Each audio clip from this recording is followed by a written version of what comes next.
নিজৰ মানুহ হিচাপে আপোনালোকে মৰম দেখাইছে, নিজৰ মৰম বেছি ভাল লাগে, হয়নে নহয়? আৰু মন্ত্ৰী হিচাপে মই দায়িত্ব লোৱা বেছি হোৱা নাই। হাতত ৰাখি লওক।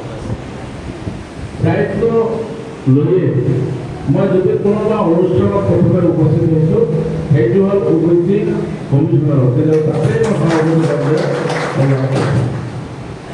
মোৰ আন্তৰিকতা আছে, মই চেষ্টা কৰোঁ। আপোনালোকৰ বহুত সমস্যা আছে, কাৰণ মই নিজে এজন অভিজিত অভিজিত কমিটি আৰু অসমত মই ভাবোঁ যে অসমত যেনেকৈ ভাষা সংস্কৃতি লৈ এখন বৰ অসম, ঠিক তেনেকৈ আমি ওবিচি এছ'চিয়েশ্যনটো এনেকৈ বিভিন্ন জাতি জনগোষ্ঠী, বিভিন্ন সৰু সৰু জনগোষ্ঠীৰে ভৰা এটা সংস্থা, যাৰ ওপৰত বহু আশা আকাংক্ষা আছে, বহু জনগোষ্ঠীৰ আশা আকাংক্ষা আছে। আৰু এই সমস্যা সমাধান কৰাৰ ক্ষেত্ৰত মই বিভিন্ন মন্ত্ৰী হিচাপে মোৰ দায়িত্ব থাকিব। আৰু যিসমূহ বিষয় মই সমাধান কৰিব নোৱাৰে, নিশ্চয় মাননীয় মুখ্যমন্ত্ৰীৰ লগত আপোনালোকৰ আলোচনা মৰ্মে আমি আগবাঢ়ি যোৱাৰ চেষ্টা কৰিম।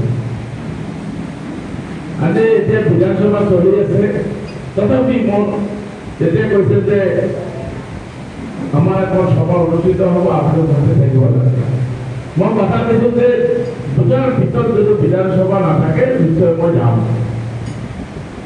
গোটেই বহু পুৰণি অনুষ্ঠান এখন, আজি ৬৬ বছৰ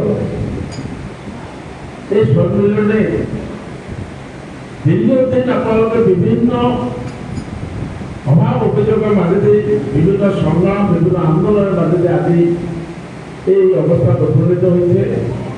আৰু চৰকাৰে বিভিন্ন সময়ত বিভিন্ন নীতি নিয়মৰ মাজেদি আপোনালোকে যি কৰণীয়খিনি আছে, এই কৰণীয়খিনি কৰাত যিবিলাক অসুবিধা ইতিমধ্যে আপোনালোকৰ স্মাৰকপত্ৰ উল্লেখ কৰিছে, মই ভাবোঁ মাননীয় মুখ্যমন্ত্ৰী আৰু বিভাগীয় বিষয়াসকলৰ লগত আলোচনা মৰ্মে আপোনালোকৰ সমাধান কৰাৰ মই আন্তৰিক প্ৰচেষ্টা কৰাম।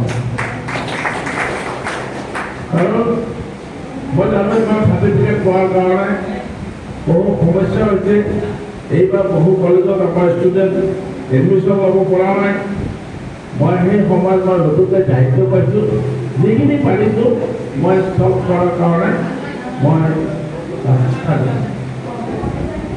আমাৰ ইয়াতে আমাৰ এইটো অফিচ অফিচ দাদাই কৈছে, ইয়াত বহুদিন নতুন কাম কোনো হোৱা নাই।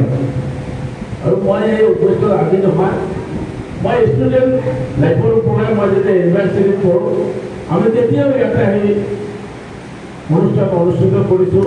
আৰু তেতিয়া গুৱাহাটীত যেনেকুৱা অনুষ্ঠান নিজৰ বুলি ভাবিব পাৰে, তেতিয়াই মই খুব ভাল লাগিছিল যে গুৱাহাটীৰ বানমৰীয়াত আমাৰ কিবা এটা অফিচ আছে।